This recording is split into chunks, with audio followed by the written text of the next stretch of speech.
আসসালামু আলাইকুম দর্শক, এস এ নার্সারির পক্ষ থেকে আপনাদের সবাইকে স্বাগতম। আজকে আমি আপনাদেরকে দেখাবো বলতে আমাদের অনেকেই ফোনে বলেছে এবং কমেন্টস করেছে যে আমরা বাড়িতে কিংবা পুকুরের আশেপাশে কিভাবে সুপারি চারা লাগাবো। তো সুপারি চারা রোপণ কিভাবে করবেন সেটা আমরা ক্যামেরার মাধ্যমে আপনাদেরকে দেখে দিচ্ছি। দেখেন, এটা একটা পুকুর, এই যে এটা একটা পুকুর, মাছ চাষ হচ্ছে। দেখেন, এই যে মাছ চাষ করতেছে। তো তার পাশাপাশি আপনারা ভিডিওতে দেখতে পাচ্ছেন যে তার পাশাপাশি এই যে পুকুর পাড়ে শত শত সুপারির গাছ রোপণ করছে। অনেক সুপারির গাছে অলরেডি সুপারি চলে আসছে। এখানে দেখেন, এই যে এখানে দেখেন সুপারি চলে আসছে। এই যে গাছটা বেশি হাইট হবে না, অল্প হাইট। তো শুধুমাত্র ভিডিওটা আপনাদের জন্যই করা। শুধু আপনারা জানতে চেয়েছিলেন যে আপনারা বসত বাড়িতে কিংবা আপনাদের জমি কিংবা পুকুর পাড়ে কিভাবে সুপারির গাছগুলো লাগাবেন। দেখেন, আমরা নিজে হাতে এই ভাইকে আমরা উপদেশ দিয়েছি এবং এই ভাই আমাদের কথা মতো সুপারির গাছ লাগাইছে। তো এই পুকুর পাড়ের মালিক, এই পুকুরের মালিক আমাদের সাথেই আছে। সুপারি গাছ যেভাবে লাগাইছে, সম্ভবত 400 সুপারি গাছ আমাদের এস এ নার্সারির কাছ থেকে নিয়ে এসেছিল। 400 সুপারির গাছই মোটামুটি হয়ে গেছে। তো আসেন আমি আপনাদেরকে দেখাই। ক্যামেরার মাধ্যমে দেখতে পাচ্ছেন যে চারাগুলো কিভাবে লাগানো হয়েছে। 3 হাত পর পর চারাগুলো লাগানো হয়েছে। হ্যাঁ, চারাগুলো খুব সুন্দরভাবে হয়েছে। আসসালামু আলাইকুম। ওয়ালাইকুম আসসালাম রাহমাতুল্লাহ। তো আপনার সাথে কথা বলার আগে ভাইয়ের সাথে কথা বলে নেই। ভাই আমাদের পুকুরের মালিক এবং এই সুপারি চারা উনি লাগাইছে আমাদের এস এ নার্সারির কাছ থেকে নিয়ে। তো ভাই আসসালামু আলাইকুম। ওয়ালাইকুম সালাম। ভাই কেমন আছেন? আছি আলহামদুলিল্লাহ। আচ্ছা ভাই, এই যে গাছগুলো যে আমাদের এস এ নার্সারির কাছ থেকে নিয়েছেন, এটা কতদিন আগে নিয়েছেন আপনি? এই তো 1.5 বছর এখনো পুরো হয়নি, হয়তো 15-20 দিন বাকি আছে, 10-12 দিন। 1.5 বছর বলতে 18 মাস যাবত উনি হচ্ছে গাছটা নিয়েছে, লাগাইছে। কত সুন্দরভাবে লাগাইছে। এই নিয়ে অবশ্য আমাদের কাছ থেকেই সাজেশন নিয়েছিলেন যে ভাই আমরা পুকুর পাড়ে কিভাবে গাছ লাগাবো। তো এস এ নার্সারির মালিক জাকারুল ভাই সহ আমরা সহ এসে ভাইকে মোটামুটি উপদেশ দিয়েছিলেন যে ভাই গাছগুলো আপনারা এইভাবে লাগান। তো দর্শক আপনারা দেখতে পাচ্ছেন, আপনারা সুপারি গাছগুলো এইভাবে লাগাবেন পুকুরের পাড়ে। তো ভাই আপনি এই গাছগুলো লাগিয়ে কি লাভবান হচ্ছেন মনে হয়? গাছ তো লাগে মোটামুটি ভালো এবং আল্লাহর মধ্যে ফলনও তো অল্প বয়সীতে আছে, কিন্তু যে ভাই তো খুব ব্যস্ততার কারণে আসতে পারে না। কয়েকদিন ধরে ফোন দেয় যে ভাই আমরা এই সুপারির তো ঝাড় বাড়াচ্ছে, কিন্তু এই নষ্ট হচ্ছে কি কারণে, এটা একটু পরামর্শ করার জন্য ওনার কাছে আমি কয়েকবার রিকোয়েস্ট করার পরও তারপরে সময় নেই, নার্সারি ব্যস্ততার কারণে। আজকে যাই হোক উনি আসছে, তাই আমি বললাম যে ভাই কি কারণে এটা হচ্ছে, এটা একটু পরামর্শ দেওয়ার জন্য আমি ওনাকে ডাকছি। আচ্ছা, উনি তো ব্যবসার কারণে অনেক ব্যস্ত থাকে, তো উনি আমাদের কাছেই আছে। তো জাকারুল ভাইয়ের কাছ থেকে শুনি যে চারাগুলো তো সুন্দরভাবে আপনি রোপণ করছেন, লাগাইছেন পুকুর পাড়ে। একদিকে মাছ চাষ হচ্ছে আর একদিকে আপনার পুকুরেরও সুপারির গাছ হচ্ছে। সুপারির বাজার ভালো, তো এই জন্য সুপারির বাজার ভালো। একটা সুপারি 10 থেকে 12 টাকা করে পিস। তো একটা গাছে যদি 200-300 সুপারি ধরে, তাহলে আপনি যে 400-500 সুপারির গাছ লাগাইছেন, অনেক টাকা, প্রচুর টাকা। ধরতে গেলে আপনার মাছ যেভাবে টাকা দেয় তার চেয়ে বেশি টাকা সুপারি দেয়। যাই হোক, আমরা এখন জাকারুল ভাইয়ের কাছে চলে যাবো যে কেন সুপারি আসতেছে না, মুকুল আসতেছে কিন্তু এখানে সুপারি কেন আসতেছে না। জাকারুল ভাই আসসালামু আলাইকুম। ওয়ালাইকুম আসসালাম, কেমন আছেন? আলহামদুলিল্লাহ ভাই, ভালো আছেন আপনি? আলহামদুলিল্লাহ ইনশাআল্লাহ ভালো।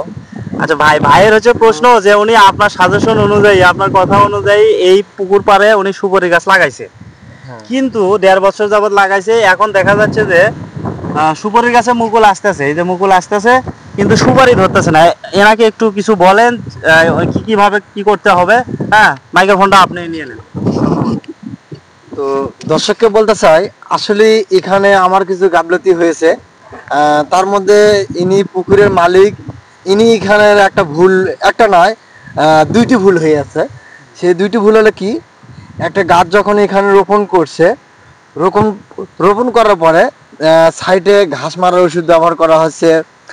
বিশেষ করে সুপারি গাছে মাটি বেশি পড়ছে, একটু গভীরতা গেছে। আর আমি বলছিলাম যে এগুলো পরিপূর্ণ ফলন আসতে 2 বছর লাগে, এটাগুলো আমি বলে থাকি প্রতি ভিডিওতে। তো বিশেষ করে হলো কি, এখানে 2 বছর হয়নি, 1.5 বছর চলতেছে। ভাই আপনি কয় বছর চলতেছে এখানে?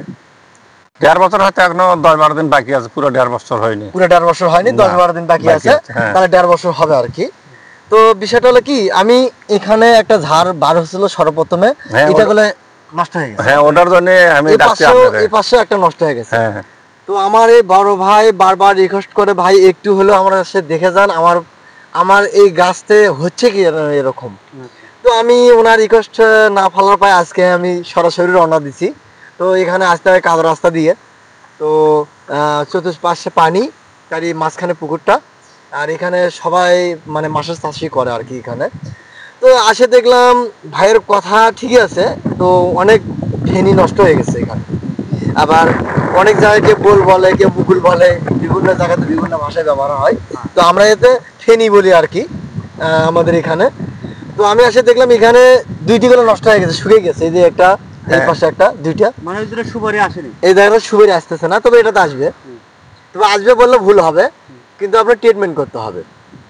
তো আমি দর্শককে বলতে চাই, যারা আমার থেকে গাছ নিয়েছেন, ফলন আসতেছে, তারা অবশ্যই আমার সাথে যোগাযোগ করবেন।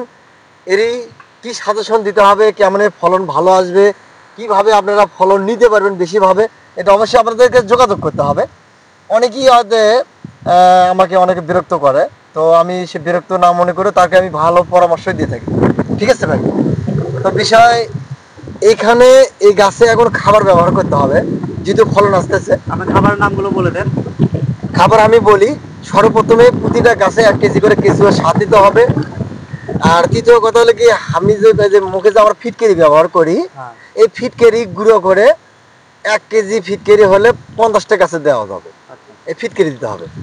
আর পাশাপাশি পটাশ দিতে হবে, এরই সঙ্গে টেস্টি কিছু দিতে হবে। আর প্রতিটা খাবার জানি 100 গ্রাম করে হয় আর কি। আমি ওনাকে আজকে লিখে দেবো খাতা কলমে, উনি এই খাবারগুলো এনে দিলে অবশ্যই এখান থেকে ভালো ফলাফল পাবে, কোনো সমস্যা হবে না। আমি আশাবাদ এরকম যে এই একটা ঝাপ থেকে প্রায় 25 কেজি সুপারি আসবে, মানে এই বাজার ওজনটা আসবে 25 কেজি ওজন। আবার যদি একটু ভালো খাবার দেয়, ভালো পরিচর্যা করে ভাই, তাহলে এই বাজার ওজনটা আসবে প্রায় 30 কেজি ওজন। তবে এত হিউজ পরিমাণে ধরবে সেটা আপনাদের কল্পনার বাইরে। তো ভাই আপনি বুঝতে পারছেন তো? কিন্তু এখানে কি স্প্রে করা যাবে না, কোনো কীটনাশক বা কোনো এখানে আপনি একটা স্প্রে করতে পারেন, সেটা হলো কি আপনার এই গুটিগুলো ফলগুলো যেন আটকে যেন না পড়ে যায় ঝরে, সেটার জন্য বলছি। এটার জন্য আপনাকে চেষ্টা করতে হবে যে পচারির ওষুধ দিতে হবে। আর কিছু ভিটামিন জাতীয় আমি আজকে লিখে দিচ্ছি আপনাকে, অবশ্যই আপনি ভালো ফলাফল এখান থেকে পাবেন। আপনি তো দেখেন আপনার প্রতিটা গাছই একই হয়েছে, যে এখানেও দুইটা বাধা বার হয়েছে, সেই দুইটাও নষ্ট হয়ে গেছে। আবার এই পাশে এখনো বার হয়নি। আবার এখানে হয়েছে কি, হয়তো এই গাছটাতে কোনো কারণবশত হয়তো এখানে কোনো সমস্যা হচ্ছে, তার জন্য এই অবস্থা দাঁড়াচ্ছে। আবার এখানে দেখেন, এখানে কোনো একই অবস্থা দাঁড়াচ্ছে। ভাই আমাকে যেটা ভুল ধরছে সেটা ঠিকই আছে, এটা করলে শুকে যাওয়ার মতন হয়েছে, মাঝখানে এই পাশেও একটা গেছে, এই পাশেও একটা গেছে। তো আশা করি এরকম কখনো হবে না, যদি আপনারা সুন্দরভাবে ট্রিটমেন্ট করেন, পরিচর্যা ভালো করেন, আশা করি ইনশাল্লাহ এখান থেকে আপনারা লাভবান অবশ্যই হতে পারবেন। তো আজকের ভিডিওটা আমার এরকমই টপিক ছিল। তো আমার পরবর্তী ভিডিও দেখার জন্য সবাইকে ধন্যবাদ দিয়ে আমি বিদায় নিতে চাচ্ছি। আচ্ছা, ধন্যবাদ এস এ নার্সারির মালিক জাকারুল ভাইকে, ধন্যবাদ ভাইকে, যিনি 400 গাছ রোপণ করেছেন। আমরা পরবর্তী ভিডিওতে সবগুলো দেখাবো। তো দর্শক, এ পর্যন্ত সবাই ভালো থাকবেন, সুস্থ থাকবেন। আর আপনাদের বাড়ির আনাচে কানাচে পুকুর পাড়ে যেখানেই পারেন গাছ লাগান, পরিবেশ বাঁচান, বিশেষ করে সুপারির গাছ লাগান, লাভবান হবেন। তো সবাইকে ধন্যবাদ। আসসালামু আলাইকুম।